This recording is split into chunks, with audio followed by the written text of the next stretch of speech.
Aaliyah Boston and Caitlin Clark became one of the more young dynamic duos in the WNBA in 2024. However, in the off-season, Boston may have a tough choice to make when it comes to the All-WNBA point guard. On Wednesday, the Iowa Hawkeyes announced the official date they will retire Clark's number 22 jersey, revealing it will happen on February 2, 2025, when Juju Watkins and the USC Trojans come to town. On the very same day, Boston's former school, the South Carolina Gamecocks, will be retiring Las Vegas Aces star and three-time WNBA MVP Aja Wilson's jersey during a game against the Auburn Tigers. It is unclear whether Boston will attend either ceremony, but if she did, the forward would likely have to choose one. With Iowa's game starting at 1:30 p.m. ET and South Carolina's at noon, there would be nearly zero chance she could attend both. Boston and Wilson never played together for the Gamecocks. The Aces star was in Columbia from 2014-18, while Boston joined the program a year later. However, Boston has claimed that Wilson is like a real sister to her. Boston also showed her support for Clark when Iowa announced the ceremony date. "It's always go Cox, but so happy for you, Sista," Boston wrote in an Instagram story. "Congrats and go Hawks for today." Caitlin Clark is set to receive a prestigious honor from the Iowa Hawkeyes on February 2, 2025, when the university will raise her number to the rafters and retire it.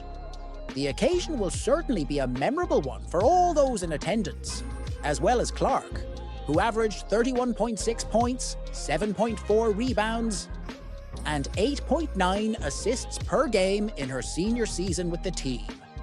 She also became the NCAA's all-time leader scorer in both the men's and women's divisions, showing just how profound her impact was on the sport during her time in Iowa. However, with Clark's number now set to join the likes of Megan Gustafson and Michelle Edwards in the rafters, ticket prices for the occasion have fans scratching their heads. The game will see Iowa take on the USC Trojans, and to the surprise of nobody, there is already a huge demand for tickets. As a result of that demand, prices are hitting all-time highs, with the cheapest ticket on TickPick listed at a stunning $711. That is a huge increase on the previous lowest price, which was $283. The figures have some fans wondering how it's possible, and if the game should be moved to accommodate a bigger live audience. "I would have had it in the football stadium and probably cashed out even more," one fan wrote. "Iowa, that's nasty work," wrote another, who clearly isn't a fan of the big price jump. Another added, "Even with as good as Caitlin Clark, I still can't bring myself to watch the WNBA." "You said how much?"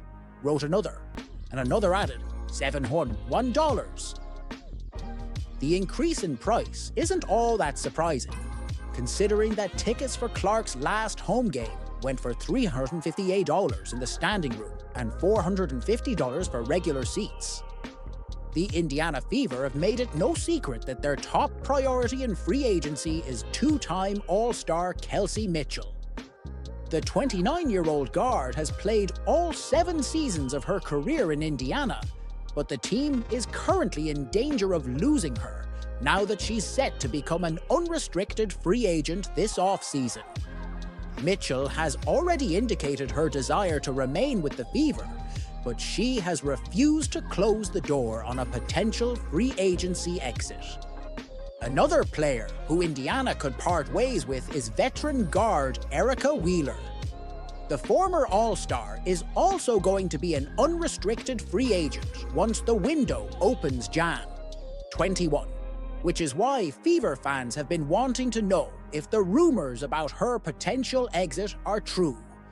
As it turns out, some persistent fans have started to get on Wheeler's nerves. The 33-year-old made this clear Tuesday via a blunt message on X. Ha ha ha, I love how I post a tweet and then y'all speak on free agency in my DMs, ha ha ha. Wheeler wrote, like y'all Jan and Feb right there, y'all gone no soon.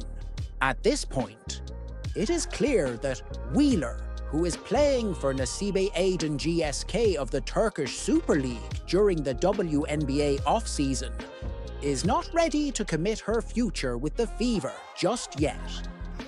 This comes as no surprise, considering how she will need to negotiate a potential extension with the team, which is under the assumption that the front office wants her back in the first place. Wheeler is coming off the second season of her second stint in Indiana, after suiting up for the Fever between 2016-19. The 5'7" guard averaged 3.6 points, 1.4 rebounds, and 1.8 assists in 14.0 minutes per contest last season. The Indiana Fever have several interesting decisions they must make in WNBA free agency this offseason. Multiple members of Indiana's front office have asserted that their #1 priority this offseason is re-signing all-star guard Lexie Mitchell, who will become an unrestricted free agent once the WNBA free agency signing period begins on February 1st. Given that the Fever have the option to place a core designation on Mitchell, their bringing her back for 2025 is all but guaranteed. Therefore, it likely won't take them long to begin addressing other areas in free agency. One position Indiana will likely look to upgrade is power forward after Temi Fagbenle was selected by the Golden State Valkyries in the WNBA expansion draft.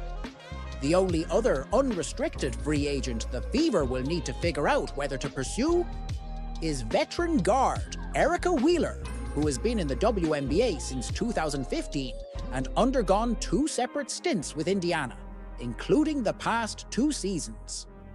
Boston was the #1 pick in the 2023 WNBA draft, 1 year before Clark was selected #1 by Indiana. She has made an all-star appearance in both seasons. With the addition of coach Stephanie White, the Fever could be a dangerous team for years to come with the Boston-Clark duo leading the charge. Still, if Boston were to choose between Clark and Wilson, then the decision would not come easy. The Indiana Fever are keen to hold on to one of their own in Lexie Mitchell. The 29-year-old two-time All-Star has played in Indiana for all 7 seasons of her career, and the team is hoping that continues into next season. However, with Mitchell set to become a free agent this offseason, that might not be the case. While Mitchell has stated she would be happy to remain in Indiana, she hasn't closed the door on a potential exit in free agency. The Fever can't just focus their attention on Mitchell, either, as guard Erica Wheeler is also without a contract. Once free agency begins in January, she also could say goodbye to the Fever. Wheeler herself has talked about the matter on social media, noting how fans are messaging her about her future even when she posts about matters that aren't related to her future with the Fever. Ha ha ha, I love how I post a tweet, and then y'all speak on free agency in my DMs. Ha ha ha, Wheeler wrote. Like y'all Jan and Feb right there, y'all gone no soon.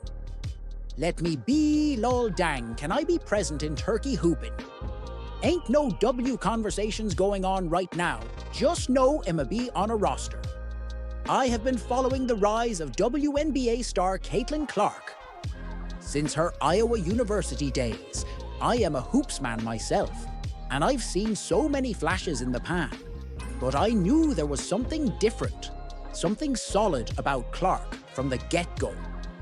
In her eyes, and in the hustle of her game, I could see that she had that determinism, that no-quit factor that the greats have. There are others with more talent, but not that killer instinct. She has both, and that's what makes her so dynamic to watch. Her basketball charisma is undeniable. That is why I was disappointed to hear her tell Time magazine, after winning the Athlete of the Year, that she benefits from white privilege. The magazine quotes Clark saying, "I've earned every single thing, but as a white person, there is privilege." She continued, "A lot of those players in the league that have been really good have been black players. This league has kind of been built on them.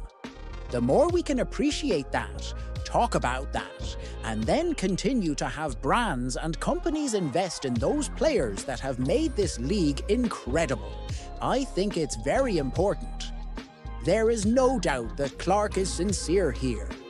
I think one key difference between the way I think and the way she thinks is generational.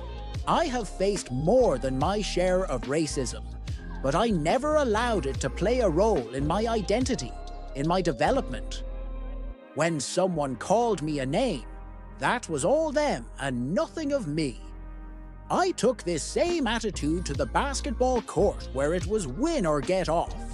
That is why I have issues with Clark saying the league was built on black players. No, it was built on players and their talents. There are those of us that would argue that people didn't show up for Cheryl Swoops or Lisa Leslie because they were black, or because the league was too black. My counter to this, as a man sitting in Chicago, the land of Michael Jordan, is then why do so many Americans and people around the world embrace black culture? Why are black athletes embraced around the world? I'm not saying this to be harsh, but to acknowledge two realities. One, blackness is not an obstacle to fame. And two, it is one of the hardest things in the world to create a commodity that stands out and has an enormous fan base. Whether she realizes it or not, Clark has stigmatized her fellow black athletes as inferior with her comments.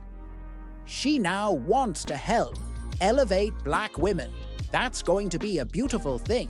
No, stigmatization is not a beautiful thing. It is the year 2024. When are we going to stop letting the black victimization, white savior symbiosis define us?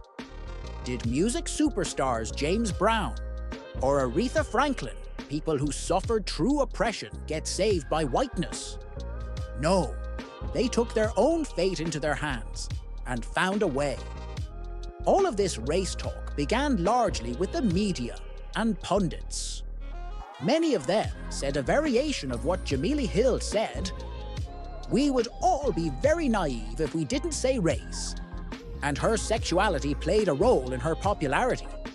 She added, "It's not jealousy.